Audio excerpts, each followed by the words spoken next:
함께 인사 나누겠습니다. 잘 오셨습니다. 네, 얼굴 뵈니까 또 이렇게 반갑죠? 안 반갑습니까? 네, 여러분 뵈니까 저는 엄청 반가운데 얼굴 뵐 때마다 행복하고 또 얼굴 볼 때마다 기쁨이 있고 또 만나서 좋다 이런 느낌이 있어야 됩니다. 그래야 우리가 한 가족이라는 거, 영적인 한 가족이라는 이 느낌이 우리 안에 살아있는 거거든요. 여러분, 오랜만에 멀리 떨어져 있던 가족들 본다고 생각해 보십시오.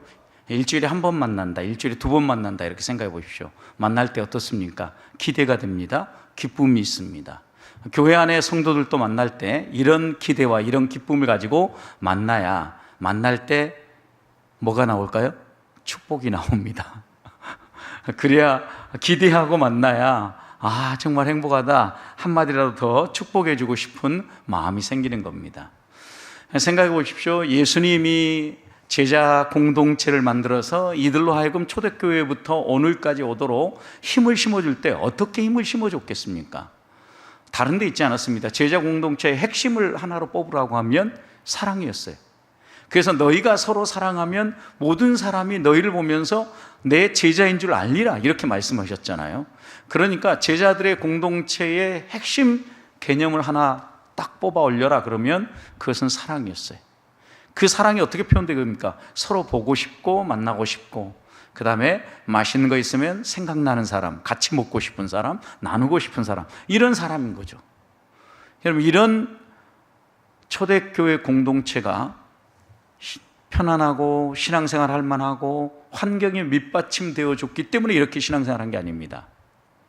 그 당시 이들이 신앙생활 할 때는요, 어느 정도로 어려웠냐면 예수 믿는다는 그 이유 하나 때문에 고난을 겪던 시대입니다. 여러분, 처음 그들이 예루살렘 교회에서 출발할 때만 해도 교회가 건강하게 성장하는 것 같았습니다. 그런데 30년도 지나지 않아서, 그러니까 주님이 핍박받고 십자가에 처형된 주 30년, 그리고 주 50년에서 60년 시절부터 강력한 로마의 황제의 핍박이 찾아오기 시작했습니다.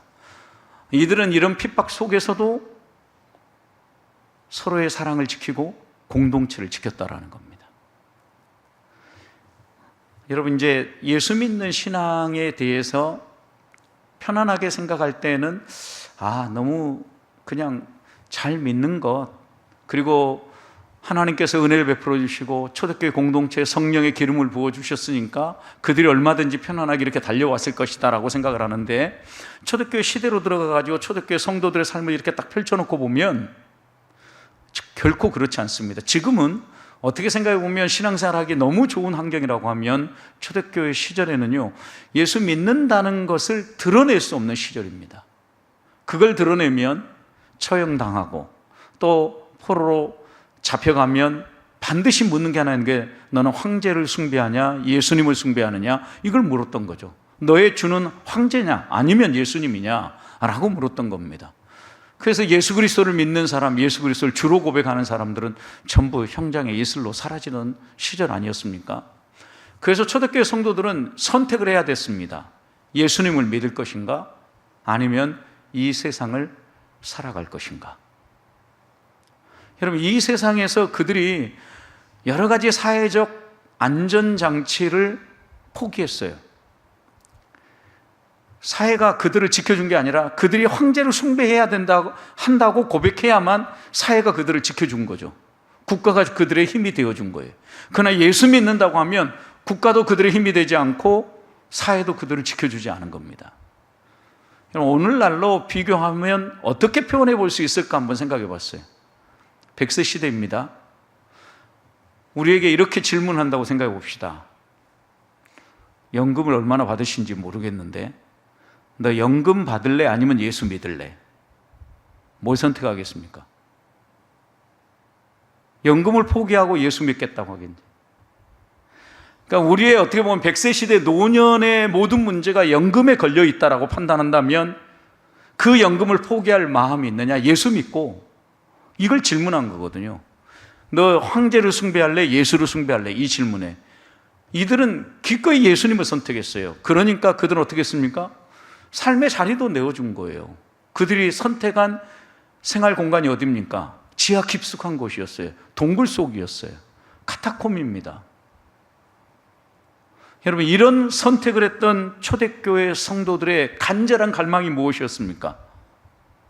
서로 만날 때마다 물고기 모양을 그리면서 서로 인사했던 인사의 내용이 무엇입니까? 마라나타, 주 예수여 어서 오시옵소서. 왜 이런 인사말이 나왔겠습니까, 여러분? 지금 살아가는 이 삶에 강력한 세상의 핍박이 있기 때문에 이 세상보다는 주님이 이 세상의 모든 이 부조리하고 불합리한 일들을 마무리 짓고 진리가 살아 숨쉬고 공의가 숨쉬는 하나님 나라를 빨리 가져왔으면 좋겠다, 이런 마음이 있었기 때문에 그들은 간절한 마음으로 마라나타를 외칠 수 있었던 겁니다. 성도 여러분, 여러분들은 인사할 때 뭐라고 인사하십니까? 마라나타 이렇게 인사하십니까? 아니면 살롬 이렇게 인사하십니까? 발음 잘 하셔야 됩니다. 샬롬으로 해야 되는데 살롬이라고 하면 안 됩니다.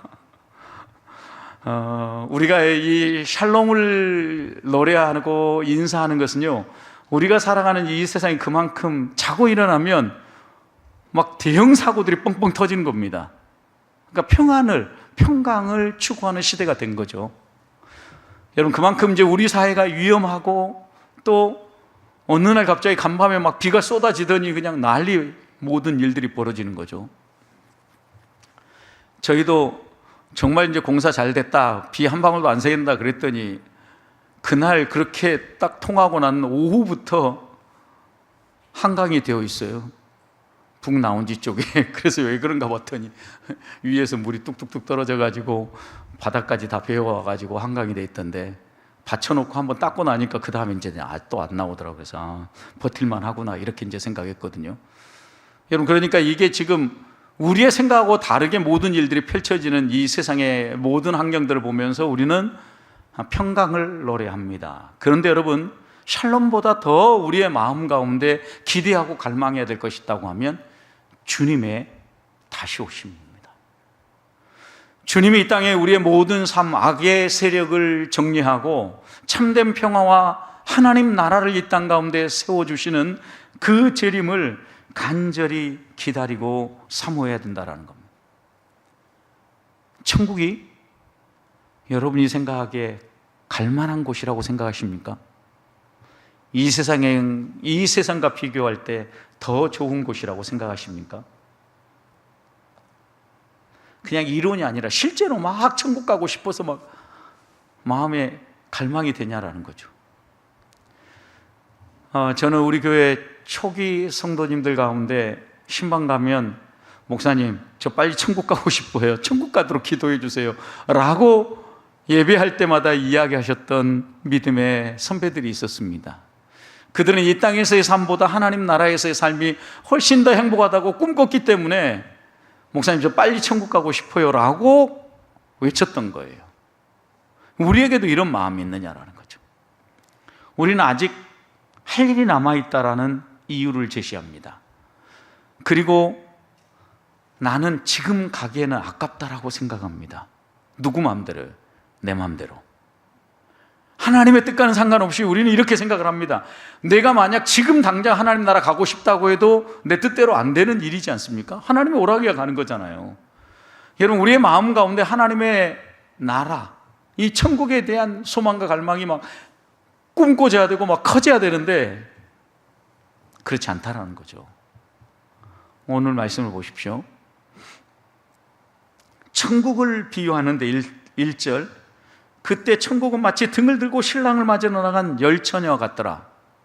여러분, 천국이 무엇에 비유됐어요?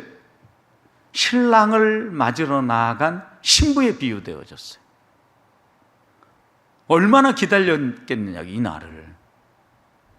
근데 우리는 얼마나 그 하나님 나라를 기다리며 또 사모하며 바라보냐라는 거죠. 오늘 하루 사는 동안 천국에 대해서 한 번이라도 생각해 보셨습니까? 2번? 혹시 영 아닙니까, 영? 그러니까 우리의 삶 자체가 이 세상을 바라보고 하나님 나라를 바라보지 않도록 변화시켜 가고 있다는 거죠. 왜냐하면요, 여러분 생각해 보십시오. 우리나라가요, 예전에 그렇게 하나님 나라를 바라보던 시절은 정말 어려웠던 70년대 이때는요, 하나님 나라를 날마다 바라봤어요. 근데 지금은요, 소득 3만 불을 넘어섰습니다. 선진국 대열, 국가 경쟁력에서 10위 안으로 들어왔습니다. 세계 어디를 가보십시오. 우리나라처럼 좋은 나라가 있는가? 여행 다녀보면 아, 우리나라 정말 좋은 나라야 라고 생각이 듭니다. 여러분, 그러니까 교회 안에서도 다음 세대를 살려내려면요, 생각해야 됩니다. 쏟아부어야 됩니다. 우리는 만불도 안 되던 시대에 성장했는데 요즘 태어난 아이들은요 3만 불 시대부터 시작해요. 그런데 그런 아이들한테 예를 들어서 에어컨 끄고 야, 우리는 옛날 땀 뻘뻘 흘리면서 찬송하고 예배했어, 그러면은 다 교회 도망가 버립니다. 시대가 달라진 거죠. 우리는 만불도 못하는 시대에 살면서 그렇게 헝그리 정신을 가지고 여기까지 살아왔는데 지금 애들은요 선진국 3만 불 시대를 살아난 그 시대에서 태어났다고요. 하나 둘씩, 그것도 집에서 오기야 금이야 키우는 애들이에요. 이런 환경들을 생각하면 지금 우리가 살아가는 세상은요, 하나님 나라를 꿈꾸기보다는 오늘 이 세상이 더 좋다라고 꿈꾸는 시대가 되어버렸다는 거예요. 그래서 언제부턴가 주님을 안 기다려요. 그것은 내가 마지막 떠날 때 만나는 곳, 내가 마지막 죽고 가는 곳, 이렇게 생각을 한다라는 거죠. 여러분, 그런데 보세요. 오늘 이 본문에서 천국을 비유하는데 등불을 가지고 신랑을 맞으러 간 열처녀에 비유했는데 재미있게도 신부를 두 그룹으로 나눠요. 2절 보세요. 그중 5은 어때요? 미련하고, 그중 5은 어때요? 슬기가 있어요. 세상적 지혜와 세상적 지식으로 슬기롭고 미련하다라는 걸 분류한 게 아니에요. 무엇으로 분류합니까? 3절 보십시오. 미련한 자들은 등을 가지되 기름을 안 가졌고, 4절 슬기 있는 자는 그릇에 기름을 담아 등과 함께 가졌어요. 여러분, 그러니까 이 기준은요, 여러분 머릿속에 지혜롭다 슬기롭다라고 하니까 세상적으로 얼마나 많이 배우고 얼마나 판단이 빠르고 그 다음에 모든 이 세상의 일들에 대해서 해박한 지식을 가지고 바른 결정을 하냐 못하냐, 이게 아니에요. 이게 슬기롭고 미련하고의 기준이 아니라고요. 무엇이 기준이에요? 등을 가지고 등과 함께 기름을 더 가지고 있느냐, 여분의 기름이 있느냐 없느냐의 차이예요. 왜 이게 지혜롭고 슬기로움으로 표현되어지고 있냐면, 여러분 이 두 그룹의 열처녀는 똑같은 환경이에요. 유일하게 차이가 있다고 하면 기름을 더 가졌느냐, 지금 당장 쓸 기름만 가졌냐, 요 차이거든요. 왜냐하면 똑같이 신랑을 맞이하기 위해서 기다렸습니다. 똑같이 기다리다가 신랑이 더디어 오므로 피곤했습니다. 피곤하니까 어떻습니까? 똑같이 잠을 잤습니다. 전혀 차이가 없어요. 그런데 시간이 흐르고 난 다음에 신랑이 왔다, 맞이하라 라고 외치니까 그때 이제 같이 똑같이 일어났어요. 지혜로운 슬기 있는 처녀들은 빨리 일어나고, 여기 미련하다라고 하는 5처녀는 늦게 일어나고, 이게 아니에요. 여러분, 똑같이 일어났어요. 똑같이. 여기까지 다 동일해요. 딱 한 가지만 차이 있는 거예요.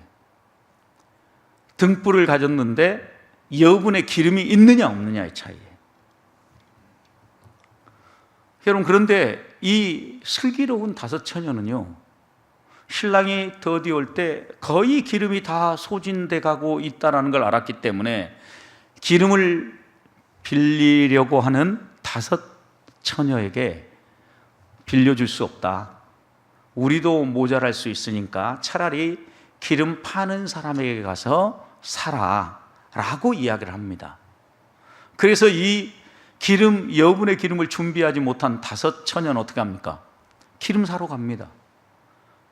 그 사러 간 사이에 신랑이 도착합니다.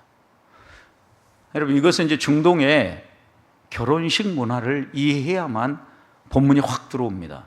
중동의 결혼식은 일단 저녁에 진행됩니다.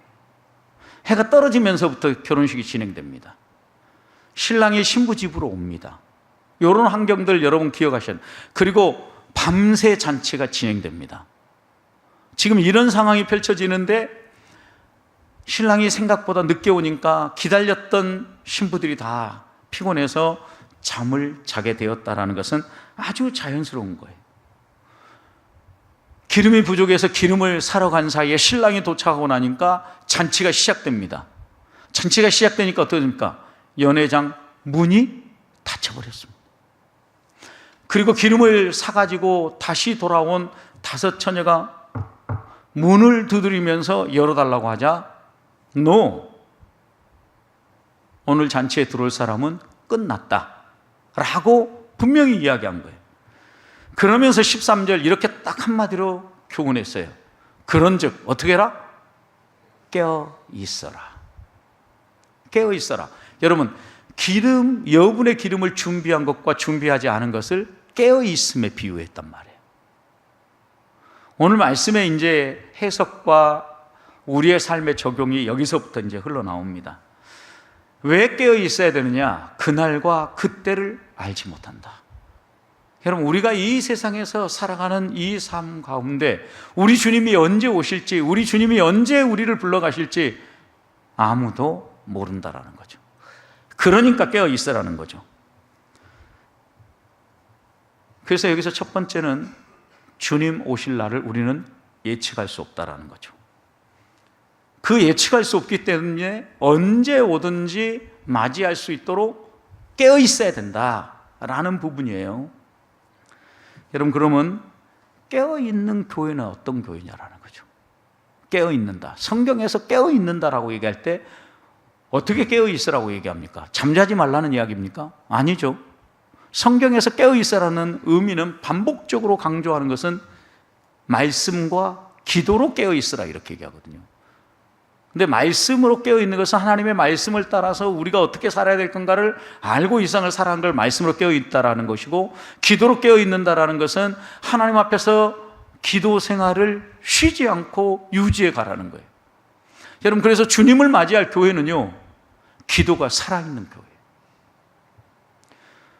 저는 그런 점에서 이제 이 여름이 지나고 우리가 다시 한 번 더 우리의 신앙의 옷깃을 여미고 살려내야 될 것은 기도예요. 금요 기도회가 살아나야 합니다. 우리는 기도를 통하여서 하나님의 뜻을 발견할 수 있고 하나님 아버지의 마음을 이해하게 되고 내가 어떻게 행동해야 될지를 깨닫기 때문입니다. 기도는 하나님 앞에 나와서 일방적으로 내 뜻을 통보하는 것이 아닙니다. 하나님의 말씀을 듣고 하나님 앞에 기도하다 보면 하나님이 나를 향하여 무슨 계획을 가지고 있는가를 발견하고 하나님, 내가 이렇게 살기 원합니다 라고 고백하는 게 기도입니다. 그래서 기도는 하나님과의 대화입니다. 예수님은 겟세마네 동산에서 기도를 통하여서 깨어있는다는 의미가 무엇인가를 분명히 보여주셨습니다. 깨어있는다는 의미는 기도함으로 말미암아 내 뜻을 하나님의 뜻에 맞추는 거예요. 이게 겟세마네 기도의 핵심이잖아요.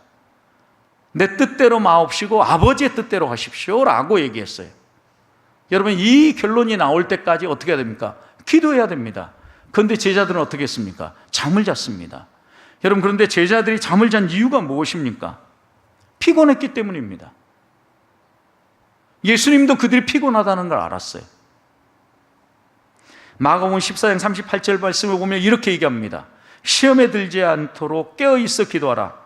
마음에는 온이로되 육신이 약하다. 여러분, 마음은 온이로되 육신이 약하다, 이 말의 의미가 무엇입니까? 주님도 아셨다라는 거죠.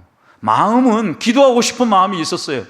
그런데 실제로는 피곤하니까 기도에 깨어 있을 수 없었다라는 거죠. 이거 오늘날로 해석해서 한번 얘기해 보십시오. 오늘날 깨어 있을 수는 있는데 금요일 기도에 나오려고 하니까 거리가 집이 멉니다. 그 다음에 할 일이 많습니다. 그 다음에 또 여러 가지 이유가 많아요. 여러분, 아셔요 그걸. 우리 주님은 마음은 원하는데 육신이 약하다는 거 아셔요. 그런데 이 말씀하시면서 또 뭐라고 얘기했냐고요?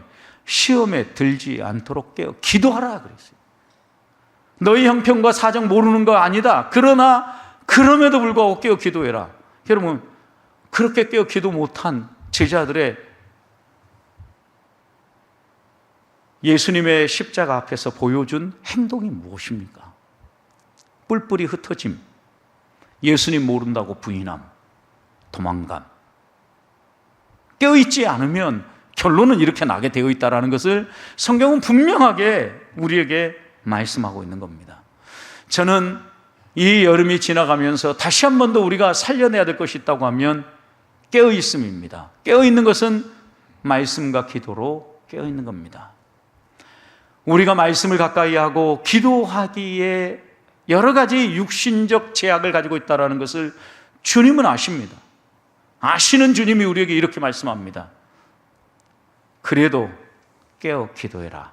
그래야 시험 들지 않는다. 이 말씀을 붙잡고 깨어 기도함으로 주님을 맞이할 준비를 하고 주님 오실 날을 사모하면서 주 앞으로 가까이 나가는 우리 보배의 성도들이 되시기를 주님의 이름으로 축복합니다. 두 번째, 두 그룹의 신부의 차이는 여분의 기름이 있느냐 없느냐의 차이였습니다. 함께 신랑을 기다렸습니다. 함께 피곤해서 함께 잠을 잤습니다. 다 동일합니다. 그런데 유일하게 한 가지 여분의 기름이 있느냐 없느냐입니다. 등이 무엇을 의미하느냐, 기름이 무엇을 의미하느냐 여러 가지 해석이 분분합니다. 그러나 한 가지 분명한 것은 우리에게 이렇게 교훈하는 것이 있습니다. 등만 가지고는 불을 밝힐 수 없다. 등을 가진 사람은 뭐도 있어야 된다? 기름도 있어야 된다. 여러분, 이 말씀의 의미를 그냥 쭉 흘려버릴 게 아니라 다시 한 번 더 새겨봐야 됩니다. 소위 말하면 등은 어떻게 보면 틀이라고 얘기할 수 있고 기름은 그 틀을 움직이는 힘이라고 말할 수 있어요. 이거 우리의 신앙생활에 한번 적용해 보십시오. 예배당에 나온다고 해서 금요 그레이스 프로십에 나와서 기도한다고 해서 전부가 아니라는 거죠. 이건 종교적 형식이에요. 형식. 틀이에요. 등이에요. 이 안에 뭐가 있어야 된다고요? 기름이 있어야 된다고. 기름. 그것은 뭐예요? 내용이에요. 내용. 성도의 신앙생활의 내용이 무엇입니까? 하나님의 말씀을 따라 순종하며 살아가는 삶, 주님을 닮은 모습. 소위 말하면 신앙에 열정도 있어야 되지만 이 열정에 어울리는 열매도 있어야 된다는 거죠. 만약 열매가 없고 열정만 있으면 어때요? 겉껍질만 화려한 거예요. 성경은 이 겉껍질만 화려한 걸 뭐라고 그랬습니까? 외식하는 사람이라고 얘기했어요. 예수님 시대의 대표적인 외식하는 사람이 누굽니까? 서기관과 바리새인이죠. 이들이 종교적 형태를 가지고 있지 않았습니까? 누구보다도 종교적 형태를 잘 가지고 있었습니다. 심지어 밭에서 나오는 채소의 11조까지 드릴 정도로 헌금 생활 충실했습니다. 기도할 때마다 회당 네거리 가서 두 손을 높이 들고 하늘을 우러서 하나님 앞에 부르짖어 기도했습니다. 구제할 때 다른 사람들에게 드러내긴 했어도 열심히 구제했습니다. 여러분, 종교적 형태는 다 가지고 있었습니다. 그러나 주님은 그들을 향하여서 외식하는 자들아, 회칠한 무덤이라고 냄새가 난다고 이야기를 했습니다. 왜요? 껍데기만 화려했기 때문에, 회칠한 무덤과 같았기 때문에. 여러분, 여기에서 우리가 기름을 준비한다는 의미를 다시 한 번 더 마음에 새겨야 합니다. 내가 주님을 사모하고 주님이 이 땅에 재림하기를 간절히 기다리면서 마라나타라고 인사하는 사람이라고 하면 내 삶을 봐야 된다라는, 교회 나와서 기도하는 것, 이 열정 플러스 열매가 있어야 된다라는, 저는 우리 보배교회 성도들의 삶에 믿음의 열매, 주님을 닮은 성품, 그리고 껍데기만 번질한 게 아니라 저 사람은 정말 누가 봐도 예수 믿는 사람이야 라고 인정할 만한 신앙의 열매가 있기를 소망합니다. 이 사람이 기름을 가지고 있는 사람입니다. 마지막입니다. 밤중에 갑자기 왔다 그랬습니다. 밤중에 갑자기. 그리고 이렇게 얘기하는 겁니다. 그때 가서 준비하면 되지. 이렇게 얘기하는 경우가 많죠. 뭐 할 때? 나 바쁘니까 지금 놔두고 때가 되면 내가 준비할 테니까 걱정하지 마. 이렇게 얘기하는 경우가 있습니다. 그런데 여러분, 주님은 이렇게 얘기하는 거죠. 주님 오신 거 보고 준비하면 늦는다. 미리 준비해라, 이 얘기. 그러니까 주님이 재림하실 것에 대해서 우리가 기대를 하는데, 그 보고 주님 오시는 거 모습 보고 그때 준비하지 뭐. 절대 그렇게 생각하지 말라는 거예요. 그러면 늦는다라는 거죠. 그러면 끝난다라는 거예요. 왜? 열처녀가 그랬잖아요. 열처녀 가운데 기름 준비가 안 된 미련한 그룹으로 표현되어진 5처녀가 그렇게 행동했잖아요. 도착하고 나서 신랑이 오고 있다, 이 소식 듣고 그제서야 준비하러 간 거예요. 그러면 늦는다라는 거예요. 지금 이 말씀은 분명한 거죠. 언제 준비하라는 것입니까? 미리 준비하라는 거예요. 미리 준비한다라는 것은요, 어떤 특별한 경험을 하기 전에 미리 하나님의 말씀 듣고 그 말씀에 순종하라는 거예요. 누가복음 16장에 보면 부자와 거지 나사로에 대한 이야기가 나옵니다. 두 사람 다 이 땅을 살고 생을 마감하고 세상을 떠났습니다. 이 땅에서는 부자가 떵떵거리고 살았습니다. 나사로는 거지였기 때문에 정말 볼품없는 삶, 배고없는 삶을 살았습니다. 죽고 이 세상 떠나고 났는데 저 하늘나라에서는 상황이 정반대로 역전돼 버렸습니다.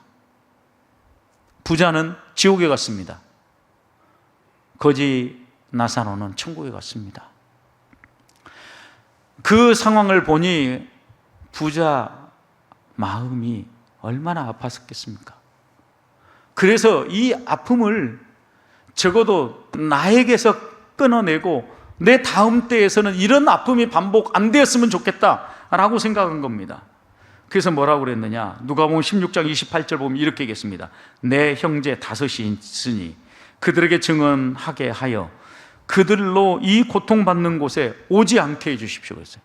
내 형제 5이 있는데 저 거지 나사로를 좀 보내가지고 이 죽음 이후의 세계에 대해서 증언하게 해주십시오. 이렇게 얘기한 거예요. 하나님의 대답이 무엇입니까? 너 갈 수 없다. 그러면서 주님이 하신 말씀이 있습니다. 모세와 선지자들에게 듣지 아니하면 죽은 자가 살아나서 와서 얘기해도 안 듣는다. 그러니까 모세와 선지자가 뭘 의미합니까, 여러분? 하나님 말씀을 의미하는 거죠. 말씀을 풀어주는 그 말씀, 그 말씀의 교훈을 따라서 듣지 않은 사람이 갑자기 어떤 기적이 일어난다고 해서 믿는다? 천만의 말씀이다. 그런 일 안 일어난다. 정말 그들이 안타깝고 정말 그들이 불쌍하다면 그들에게 이 땅에서 복음이 선포되어지고 이 땅에서 선지자들의 말씀이 선포되어질 때 그건 믿고 와야 된다. 여러분, 그러니까 때가 있다라는 거죠. 하나님 말씀을 들을 때가 있고 그 말씀 따라 회개할 때가 있다라는 거예요. 여러분, 그런데 회개는 빠를수록 좋고 순종은 빠를수록 좋습니다. 늦게 하는 만큼 손해고 늦게 하는 만큼 더 못 누리는 게 회개고 순종입니다. 하나님 앞에서 나를 살펴서 내가 점검해야 될 부분이 있다고 하면 깨달은 그 즉시 무릎 꿇고 깨달은 그 즉시 내 행동을 바꾸는 게 하루라도 한시라도 하나님 나라를 더 경험하고 하나님이 약속하신 복을 더 누리는 비결입니다. 하나님은 우리에게 때를 분별하라고 하십니다. 하나님의 때를 놓치지 마십시다. 그리고 그 하나님의 때를 우리의 마음속에 새기면서 믿음으로 사십시다. 흉내내는 것으로는 안 됩니다. 바울이 사도행전 19장에 보면 에베소에서 복음을 전할 때 사람들이 성령에 대해서 듣지를 못하고 성령에 대해서 알지를 못합니다. 그래서 하나님의 말씀을 풀어서 성령을 소개하고 그들의 머리에 손을 얹고 안수를 하자 성령이 기름 붓듯 임했습니다. 여러분, 근데 재밌게도요, 꼭 이런 걸 보고 흉내내는 사람이 있어요. 19장에 보면 스게와의 7 아들이 있었는데 이들이 흉내를 냅니다. 근데 어떤 일이 벌어집니까? 야, 나는 바울도 알고 예수도 아는데 너는 누구냐? 그래서 악기가 어떻게 해요? 이 스게와의 아들들에게 꽉 달라붙습니다. 그러니까 어떻게 했습니까? 걸음마 날 살려라고 도망갑니다. 그것도 어떻게 도망갑니까? 성경을 보면 재밌게도 이렇게 표현했어요. 악기 들린 사람이 그들에게 뛰어올라 눌러 이기니 그들이 상하여 벗은 몸으로 그 집에서 도망하는지라. 여러분, 흉내 내면 어떻게 된다? 수치를 당하고 쫄딱 망한다.